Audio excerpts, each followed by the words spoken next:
আসসালামু আলাইকুম সবাইকে, আশা করি সবাই অনেক ভালো আছেন। আজকে মূলত আমরা লাল শাক তুলবো, তার জন্য সকাল সকালই আমরা চলে এসেছি লাল শাক খেতে। দেখতে পাচ্ছেন আমরা ভুট্টার সাথে সাথী ফসল হিসেবে এই লাল শাকগুলোকে চাষ করেছি। তো লাল শাকগুলো ভুট্টার সাথে চাষ করলে কি একটা বাড়তি আয়েরও উৎসাহ চলে আসে। তো আপনারাও চাইলে এরকম সাথী ফসল হিসেবে লাল শাক চাষ করে আয় করতে পারেন। তো সকাল সকালে আমরা চলে গিয়ে লাল শাক ওঠানো শুরু করি। যদিও খানিকটা ঘাস থাকার কারণে একটু দেরি হতো তোলার জন্য। এই যে দেখেন আমরা কিভাবে এগুলোকে তুলছি। তো তোলার পর যখন এগুলো আটি হয়ে যায়, আটি আমরা বেঁধে রাখি।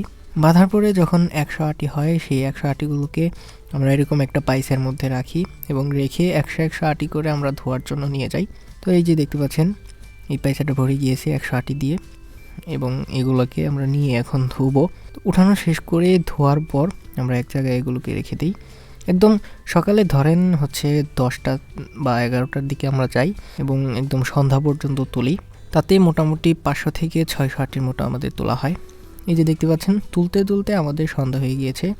এখন এগুলোকে ধোয়ার পর এই যে এইভাবে আমরা সাজিয়ে রাখছি, সারা রাত এভাবে সাজিয়ে রাখবো। সারা রাত যে কুয়াশাটা পড়বে, সেই কুয়াশাটা আসলে এগুলোর উপরে পড়লে আরও সতেজ হবে এবং সকালবেলাই এগুলোকে বাজারে নিয়ে বিক্রি করা হবে।